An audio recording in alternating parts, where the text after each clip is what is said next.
Okay, thank you, Michael, and thanks for everybody for signing in today and taking part in the webinar.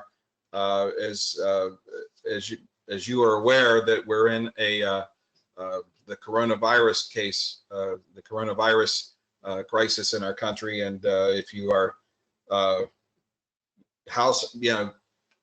sticking around your house, or you might as well get some training out of it. So I really appreciate this. That's my name and contact information on the bottom there if you want to ever get a hold of me. I developed this class a few years ago because I teach it in service, and I was concerned about people. I had a good career, which I'll go into in a minute, but I had a concern about people losing their careers, and corrections is one field that we're short. So we'll be discussing what mistakes correctional staff are making and losing their careers, and it's serious. So, and for the next hour, we'll be talking about this. That's about me. I'll just do a quick introduction. I'm a retired deputy sheriff. My corrections career ran from 1978 to 2005 at the Fairfax County, Virginia office of the sheriff. I worked at the jail there. Before that, I was a police officer for Herndon in Virginia, and before that, I was a Secret Service uniformed officer. But my corrections career ran from 1978 to 2005, and I worked at the Adult Detention Center. I had assignments in confinement, classification, work release, policy and procedure development, programs director, and I retired in February of 2005. I also had the privilege of teaching corrections at George Mason University in Fairfax, and I taught there from 1986 to 2018. I am an author. I have written several books in corrections. If you go on to Amazon, just type in my name under books. They're all there.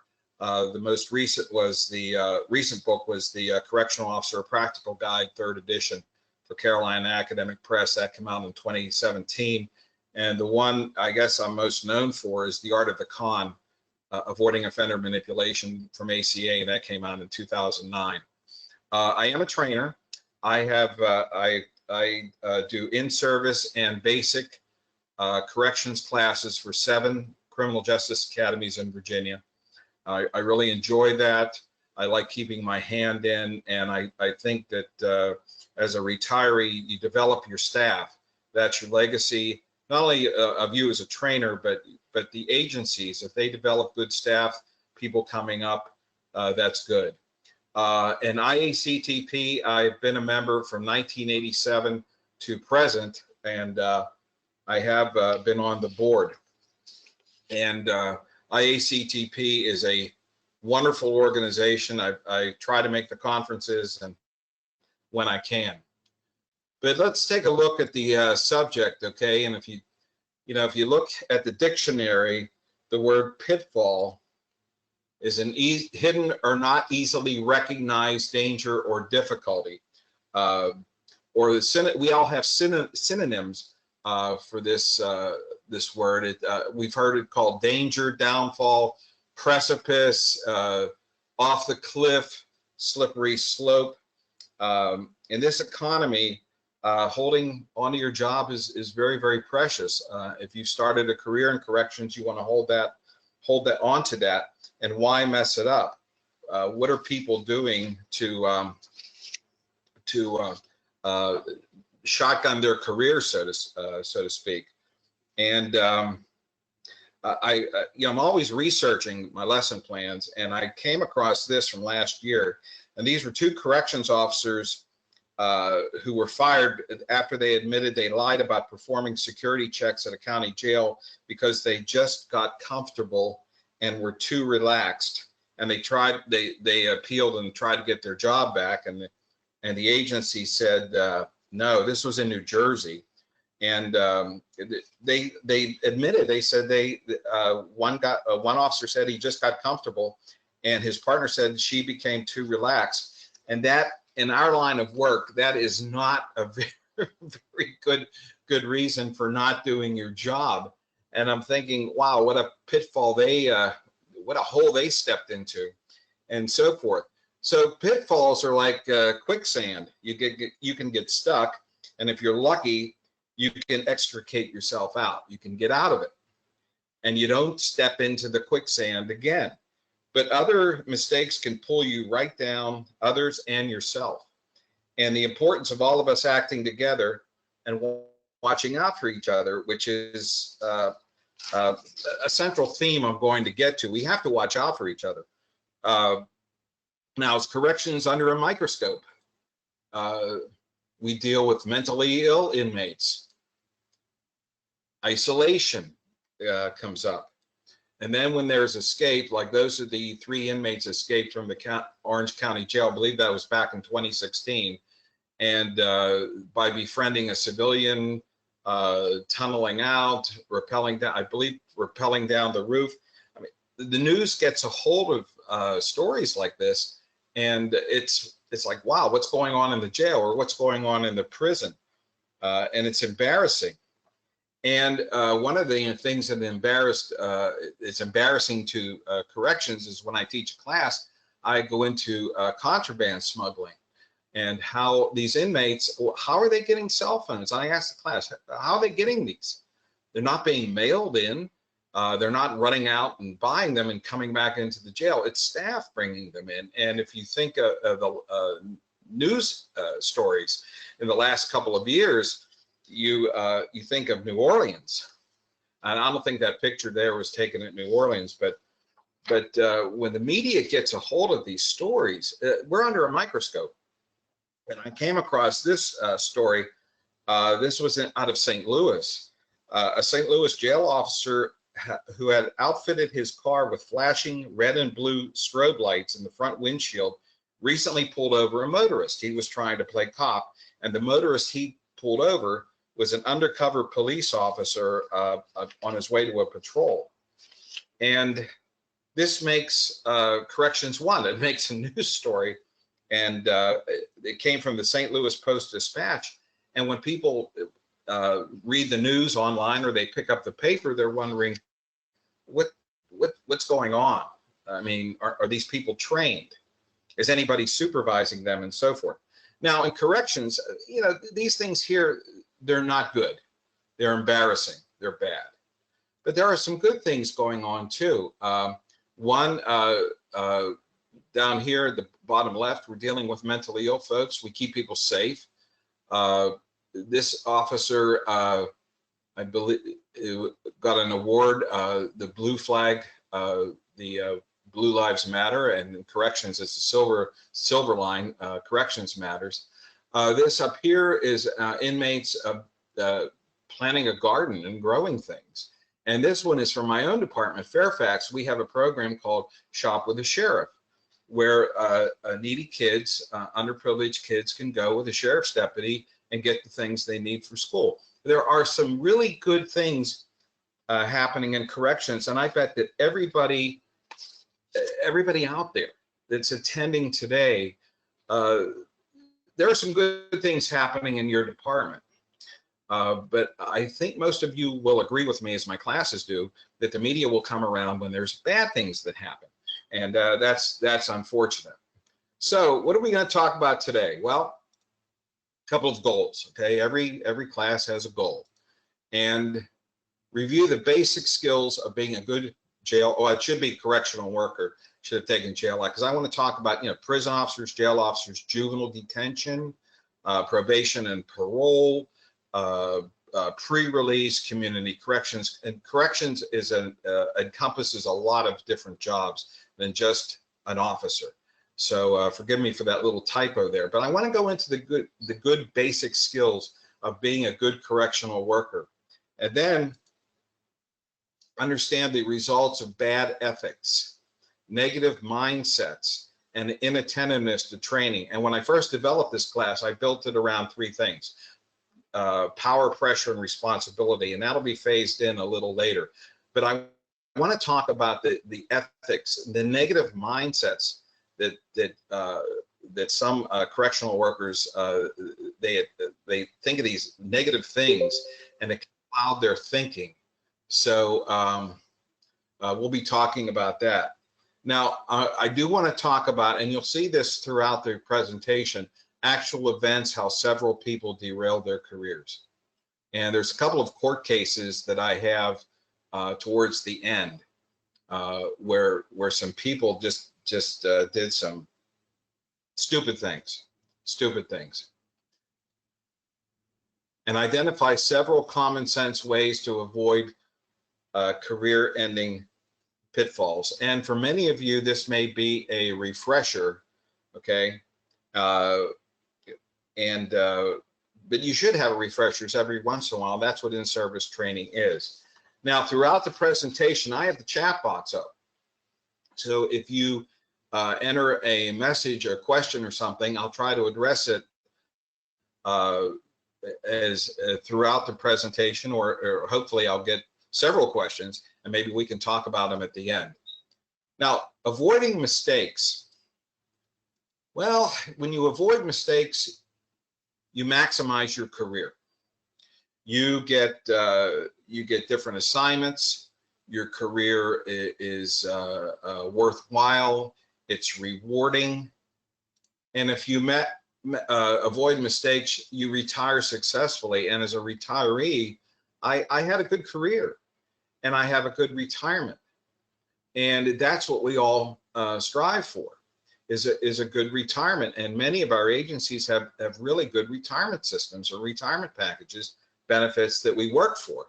And that's what we should all strive to do, is retire successfully, not negatively, like being fired or asked to resign, to retire when we want and take advantage of everything that we've worked for.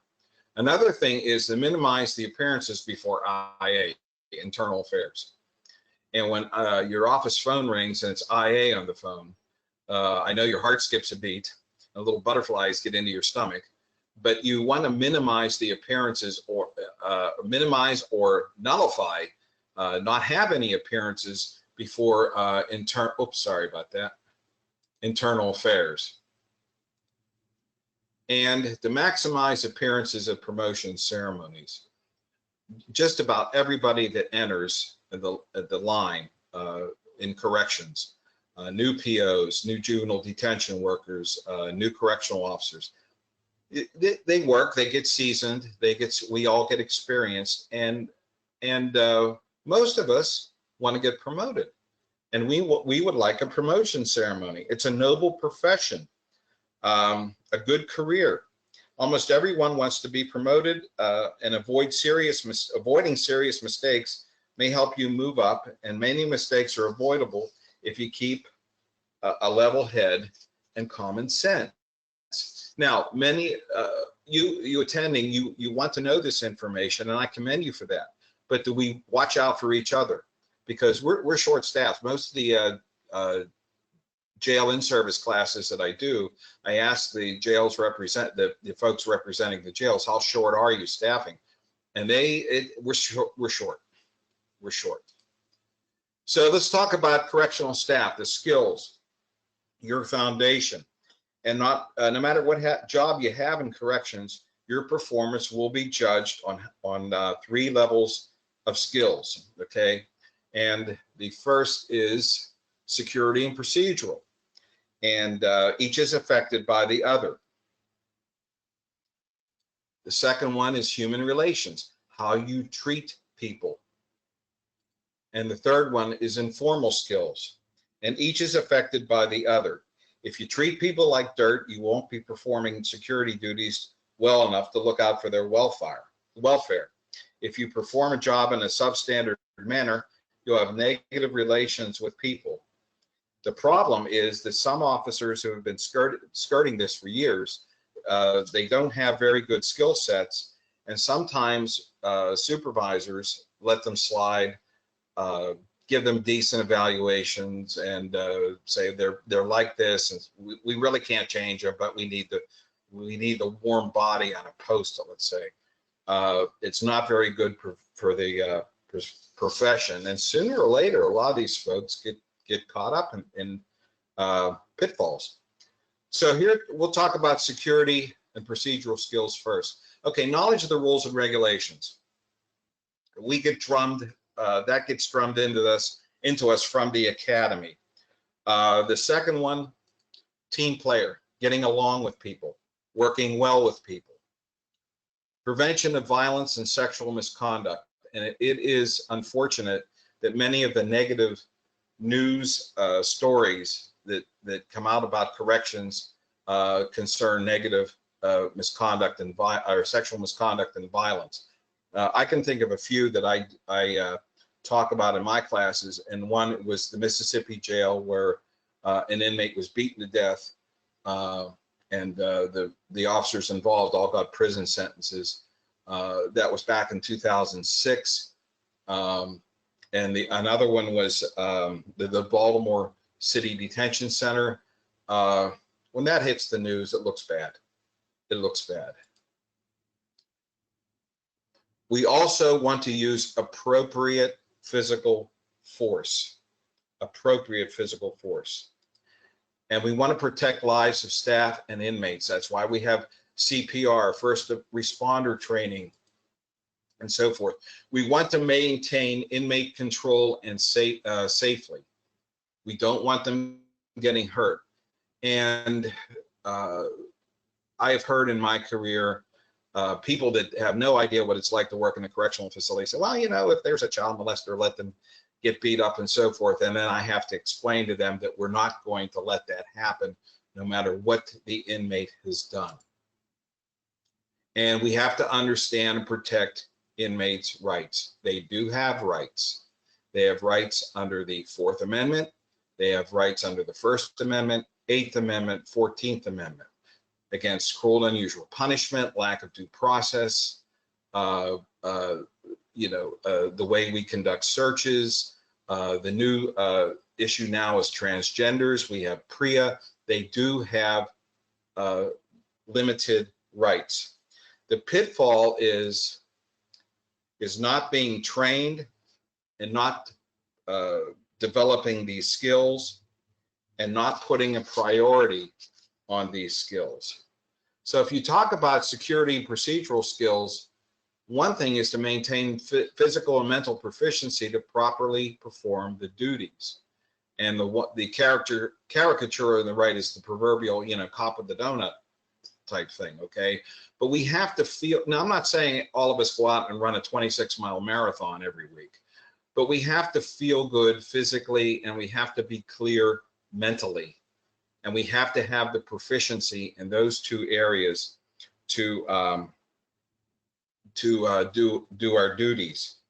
And if you're sloppy in appearance, you could just be sloppy in appearance, means sloppy in the way the job is done. And the inmates and the for you all in probation, a client walks into your office is a mess, you don't know where anything is, you're not paying attention to detail, and that tells the offender a lot about you. Just like in a jail, if you're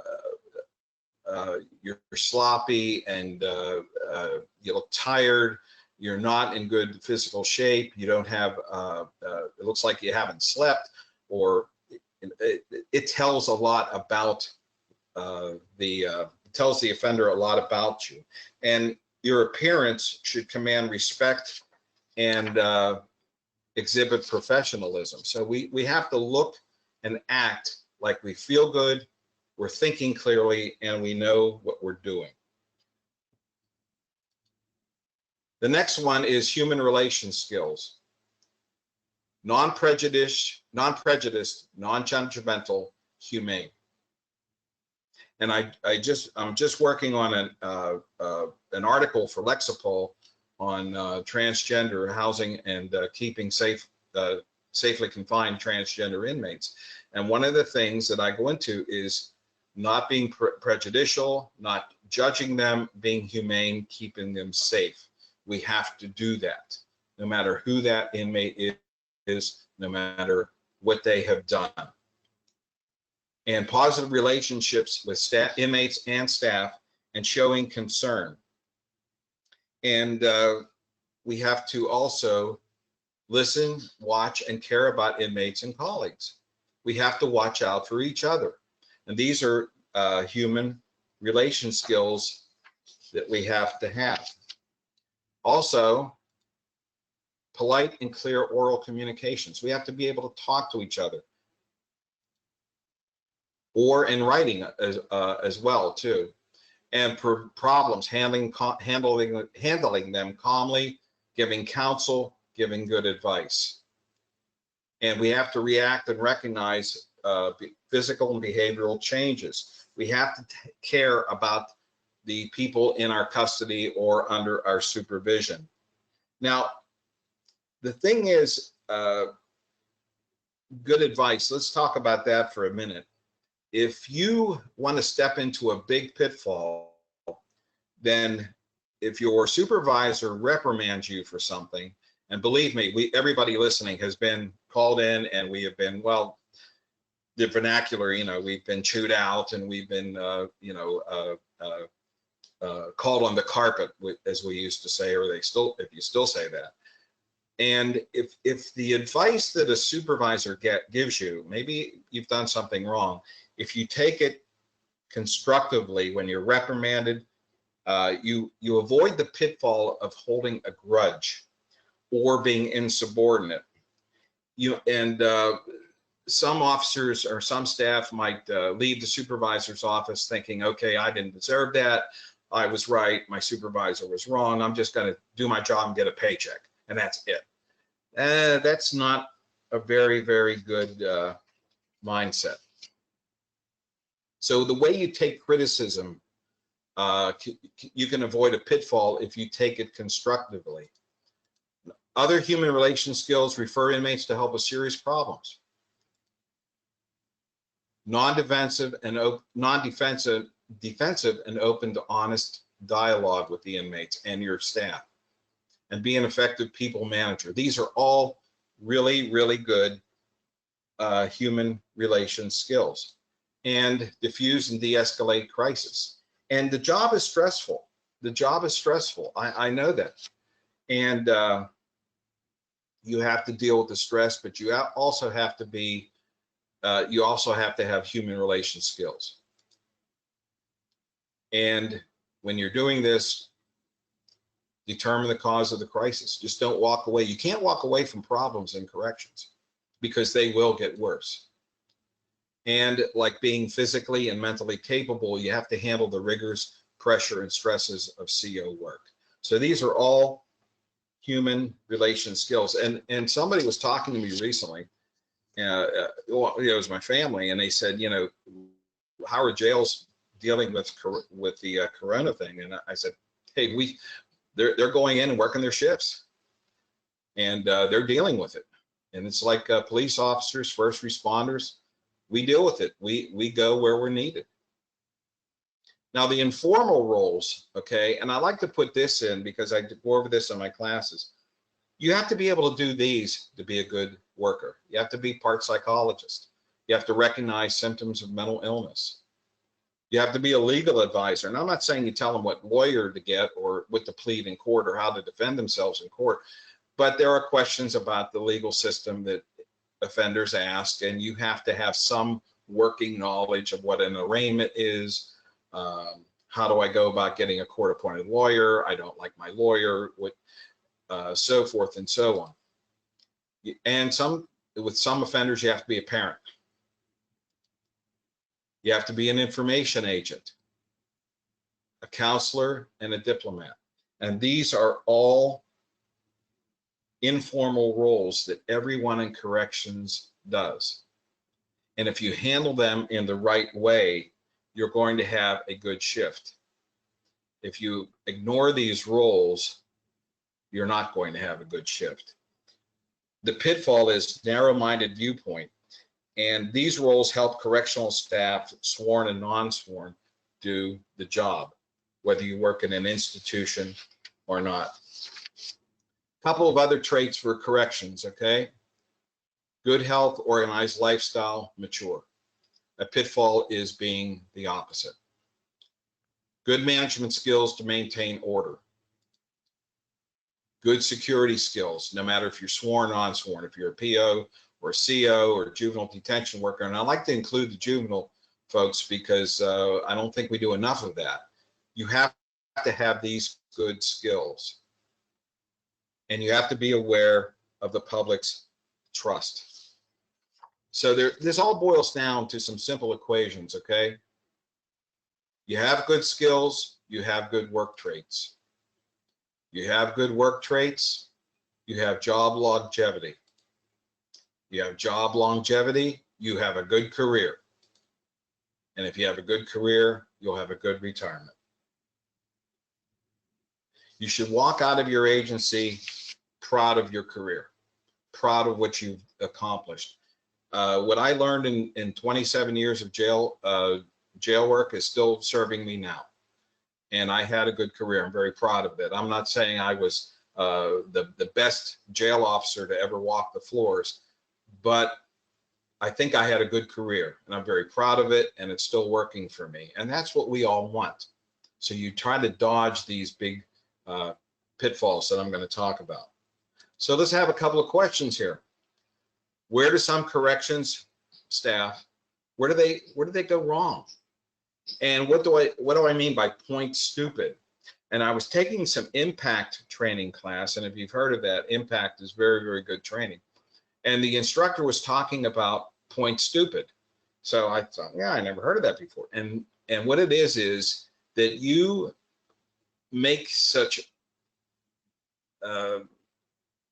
mistakes or do something so stupid or so wrong that you cash in your retirement, your time on the job, your benefits, your pay, everything you've worked for. You kind of push it all into the middle of the table. And this one instructor called it point stupid. You've all known staff, I bet, that has in their careers have thrown their careers away. And point stupid is where you cash in your career and your reputation by doing something stupid. So let's talk about where some people have gone wrong, okay? And property, stealing property, maybe stealing from inmates, misusing property, agency property, accepting gifts, discrimination and bigotry. There's no place in corrections. Racial bigotry, discrimination, there's no place for that in our line of work. Substance abuse,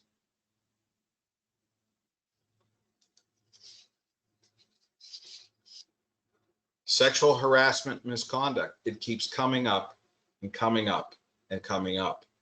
And I have to be very, very blunt. When I teach an in-service class on talking about this, and we get to the point of sexual misconduct with inmates, I ask the class, what are inmates like? Well, they're dirty. They don't take care of themselves. A lot of them are sick. And I said, so they go to the doctor when they're sick? No. Did they get annual checkups? No. So they're not very clean people, not very hygienic people, and so forth. Yes. And I said, well, why do some correctional folks want to be intimate with those folks? So in some classes, you could hear a pin drop, and then we start talking about it. But deviance, abuse, sexual harassment, misconduct, violating boundaries, which we're going to talk about in a little while, smuggling contraband, and violence against inmates, violating the 8th Amendment. And we've seen this at the New Orleans jail, smuggling contraband, the Baltimore jail, smuggling contraband, sexual misconduct, and others. And there's been a few headlines, okay? In Rikers Island, 4 staff were sent to prison for beating an inmate. There's some of them right there. A few years ago, this gentleman here worked at the Denver, Colorado jail. He helped an inmate escape.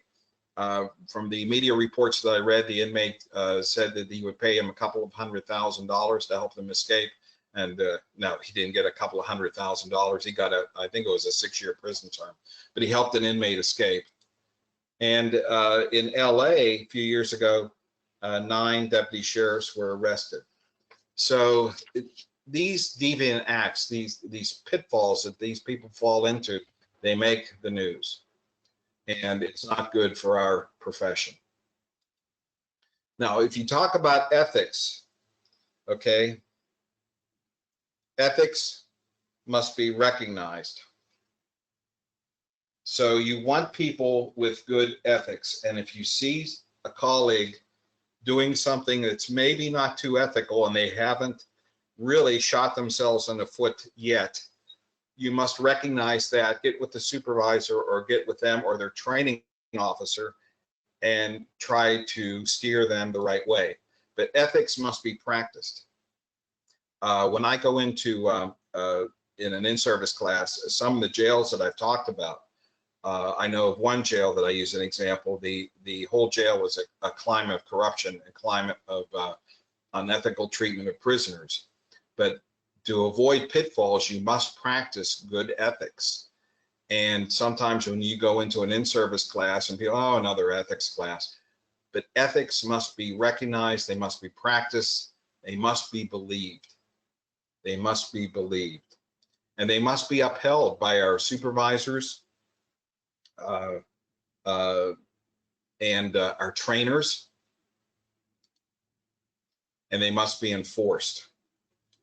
And I've had supervisors in ethics classes at break come up and say, look, I'd rather work short-staffed than have people on my squad that are unethical, that are just problems.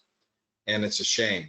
But the veteran staff must serve as examples for good ethics. So without going into a big long thing on ethics here, okay, if you look at that picture, that is the Animal House Jail in Montague County, Texas. Back in 2008, the inmates were having fun. They called it the Animal House, I guess, if they saw the movie Animal House. But there was a lot of things going on, I believe, sex with the jail officers and drugs and boom boxes, and they were just having a good old time in there. That's a picture from one of the units. But if you talk about ethics, and this is from Debbie Goodman out of Florida, which is, I put the sources up there. If you get a recording, you can check some of these out.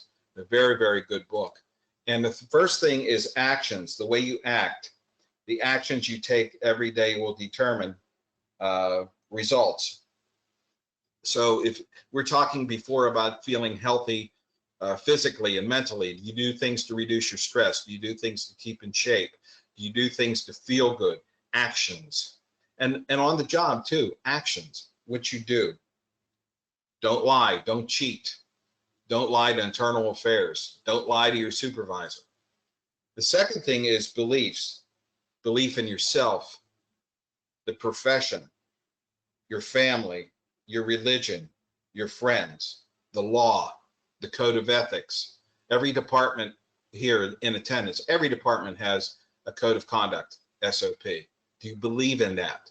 Do you believe in the reasons for that? The way you conduct yourself if a lot of people are watching, like mom, dad, your family, and if you're religious, God, conduct yourself like people are watching. And the discipline. Try to practice self-discipline. Because when I talk about staff sexual misconduct, I'll say, why does it happen? Low self-esteem, they couldn't practice self-discipline. Correct. So you have to have that discipline to go in and do a good job. So let's talk about some areas of mistakes where people are falling into these pitfalls, okay? Not paying attention in training. Training is a mixture of education and training for the job. That's basic. The basic curriculum, there's data, there's statistics, there's law. I do some basic training with jail officers if an academy calls me and wants me to help out with basics. I really like doing that. But you have to pay attention. The training that we're getting now is a lot better than back in the 70s when I started. And I will look around a class of basic recruits, and if some of them are on their phones, which they shouldn't have their phones in class anyway, or they're nodding off, or they're talking you know, I get pretty blunt and I say, well, you're getting tested on this. This is your job. And it usually gets their attention. But if you have people not paying attention in training, that is a big, big pitfall. And basic and in-service, the training. So if you have people in your department, I hope you like the webinar and you say, look, you know, Iactp gave a great webinar. We're gonna put it out recording. Everybody's gonna watch it and sign up. And hopefully you get some really good attitudes about that training that they want to learn. People would like to see this or a class or so forth.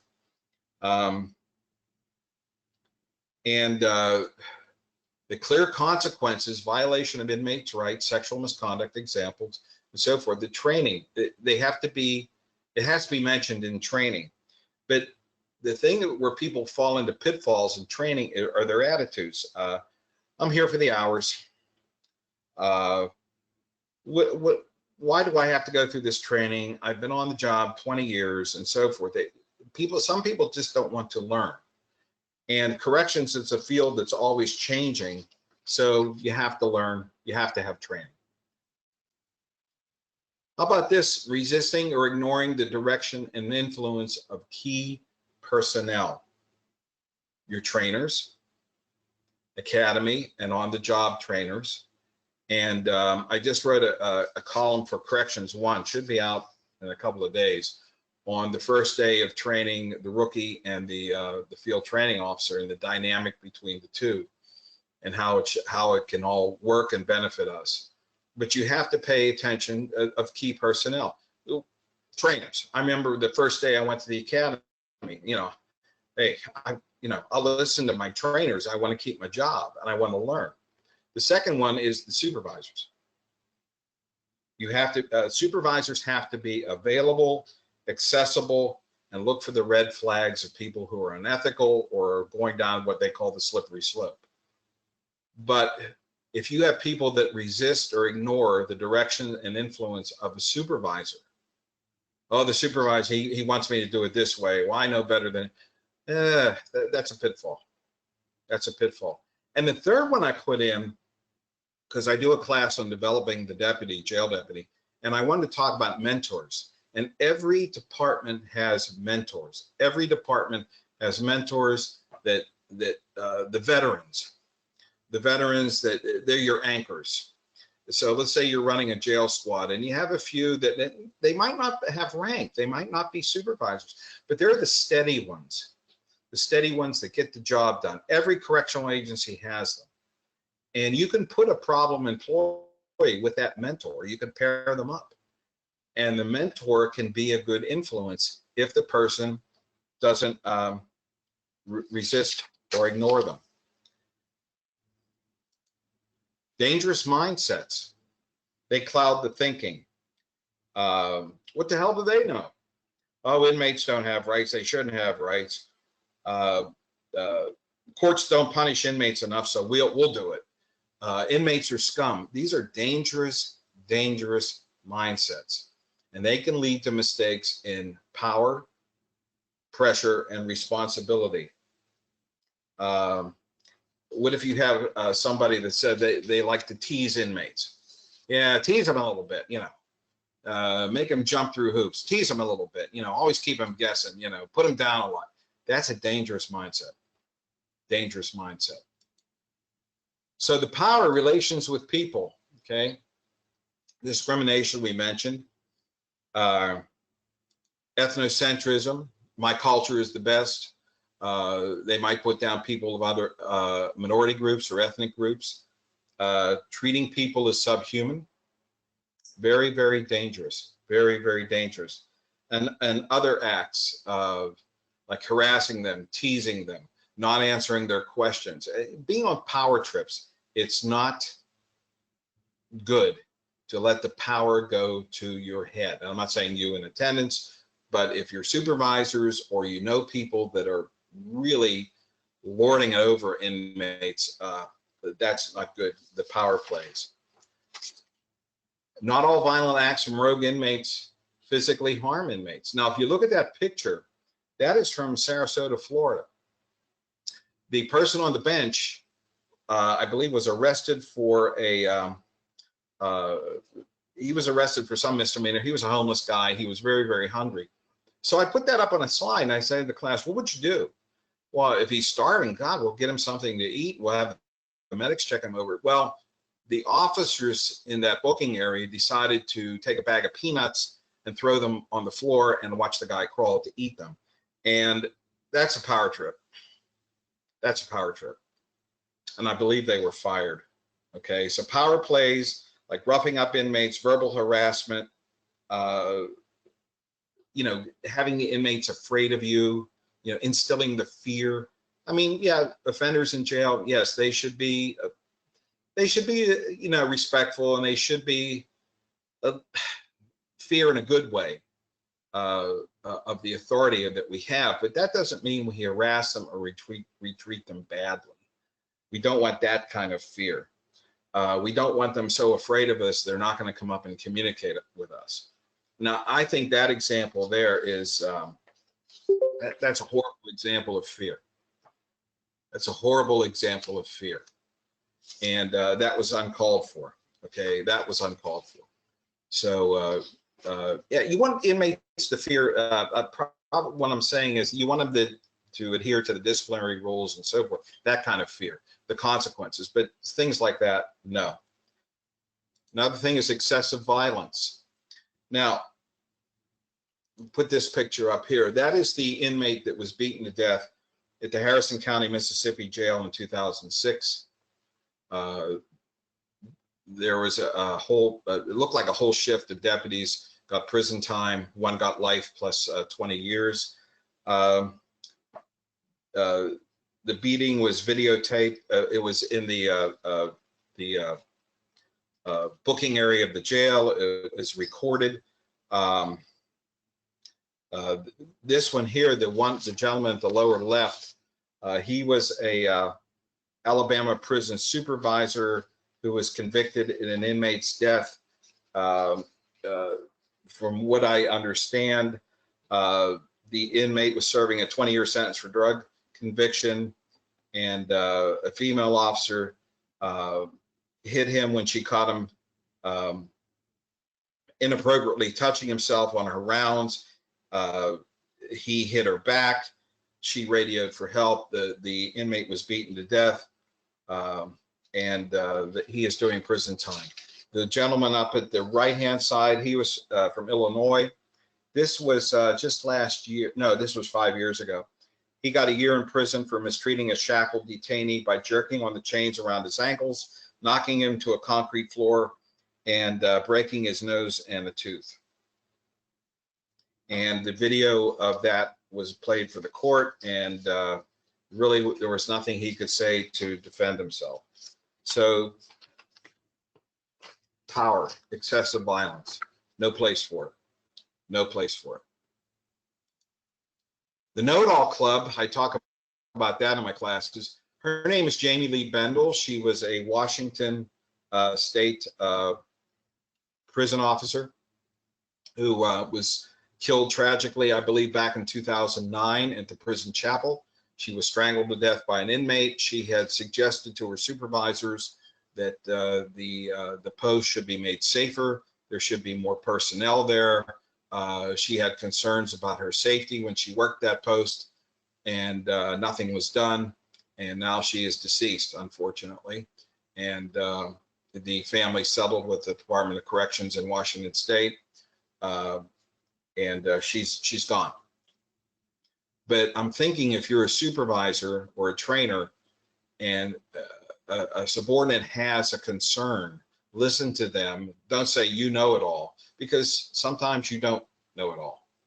And in her case, it was tragic. Pressure, substance abuse, gifts, financial pressure,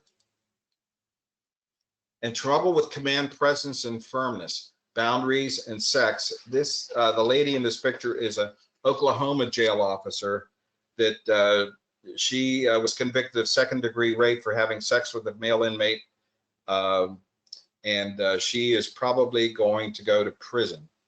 She faces 1 to 15 years in prison, and she's 30 years old. 30 years old. And inmates are manipulators. They tell you things you would like to hear. That's a pitfall. Succumbing to the pressure. The pressure could be boundaries, blurring of the professional boundary lines, losing that authority, minor violations, ignoring minor violations. The inmate gets away with a little bit, they're going to get away with a lot. And why do officers cross the line? Sometimes it's greed, sympathy, stress, not having ethics, not knowing their weak spots, their weak points. The inmates will capitalize on that. And then we have PREA and sexual misconduct of those in custody. It's the law, it's a congressional law that inmates will not be the victim of any sexual misconduct. And there has to be training and protocols and standards. And the gentleman on the lower left, this was a Klamath County, wherever that is. He pled guilty of sexual misconduct, and young guy, and his career is over. Are we paying attention to the red flags? Are we paying attention to things like an officer or a PO getting too friendly with the offender, coming in on their days off to see a certain offender, flirting with them, so forth? Are we paying attention to the red flags? Now, if you look at this, okay, this is a picture of an iceberg, okay, but this is from a friend of mine, Mike Pitaro, and gives a very good, he writes a lot of good stuff, American Military University on stress. If we want to watch out for each other and keep us away from those pitfalls, okay, everything up here is nice and clean and bright and above the water, but it's what's underneath that we really have to ask people about. And if you can read that, isolation, anxiety, flashbacks, depression, irritability, anger, hypervigilance, having nightmares, the stress of the job and what it's doing. And I think what we have to do is start asking the magic questions. The magic questions. Are you okay? Do you want to talk about anything? You're not yourself today. Is everything all right? And that's how we can all help each other. Groupthink. Tough law enforcement is the answer. Yep. That's a very dangerous pitfall. Leaders, you got to be a tough SOB to be a leader. No, you don't. And being feared means being respected. You can be respected and not feared. But groupthink, very, very dangerous pitfall. And to be a good CO, you got to be macho. You got to be tough. Not really. You're humane, fair but firm. It's not a cliche. Responsibility, the gentleman on the left, he was convicted, Ohio jail, of beating an inmate who I believe was mentally ill inside a restraint chair. And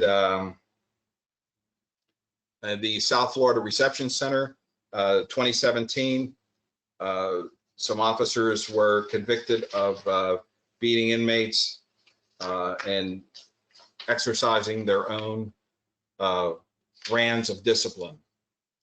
Okay, we have responsibilities to the inmate population, healthcare services, and so forth, protection, responsibility to our colleagues, and due process. Those are the responsibilities that we have, and when people don't adhere to that, that's where the pitfalls take place. Okay.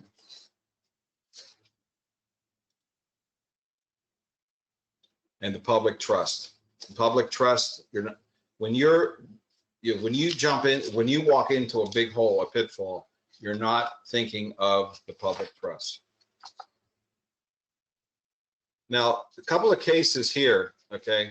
She is a Wichita, Kansas probation officer. This is from last year, October of 2019.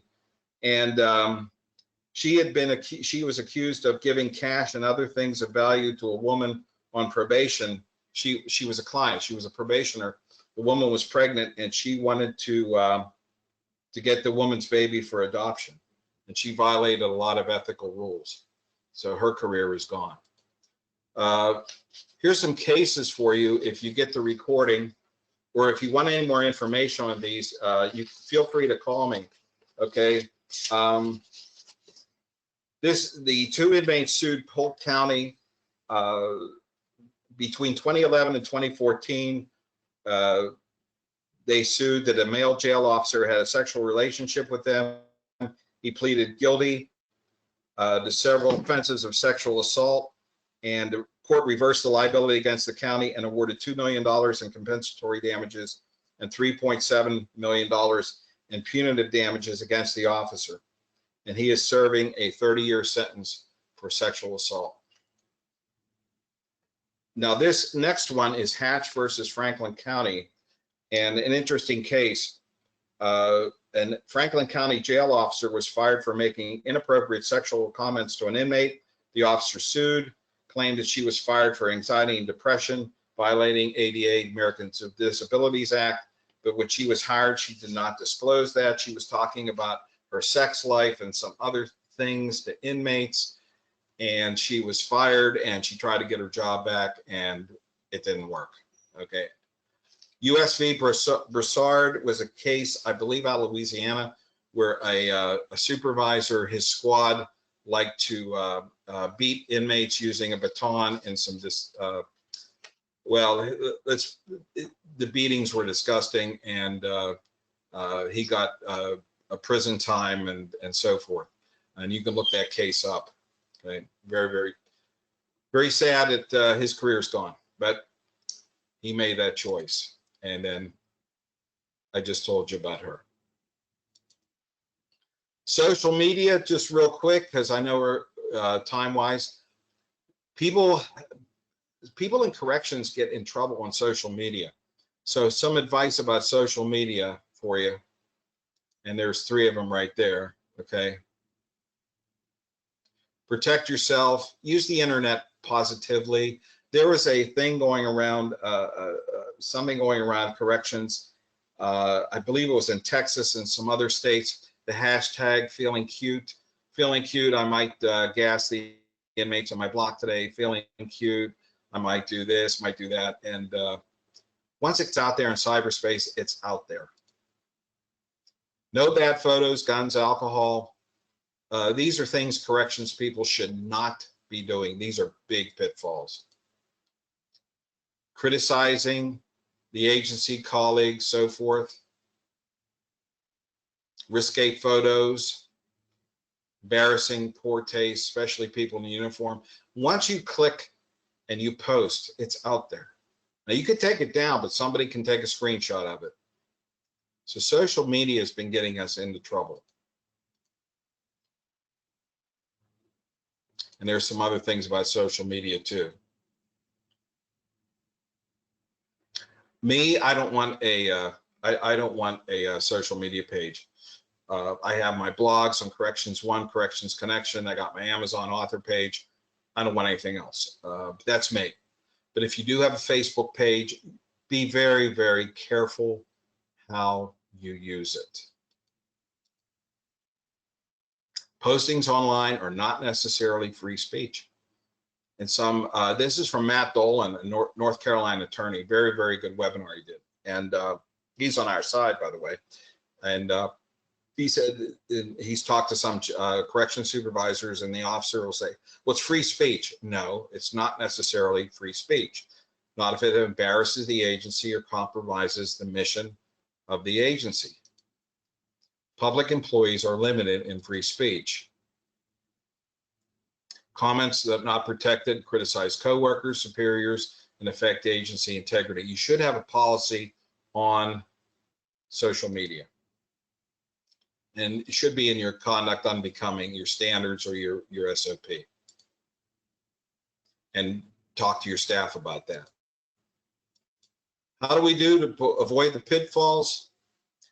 Attentive to the attitudes and actions of your subordinates, and some of these I've talked about. Staff discipline, even the unserious actions. Might not be a big thing, might have violated a policy, it's a minor thing, but address it. Scare tactics, hey, that might work too. If you have a problem with staff flirting with inmates and you've had a sexual misconduct problem, I was advising one jail in the Midwest not too long ago, and I said, go in and scare them. You're a supervisor, go in and scare them, say you're going to get fired. Bring some court cases in. And reversing the career suicide thoughts, which are make a business arrangement with inmates. That'll kill your career. Lie, if you lie, abuse your leave time. Disrespect, demean supervisors or chain of command. These are all pitfalls that'll kill a career. Disrespect inmates and staff. Violate their rights. Harass them. Be superior. Yes, always be superior. You know it all, the know-it-all club. You know everything. That's a big pitfall. Career suicide.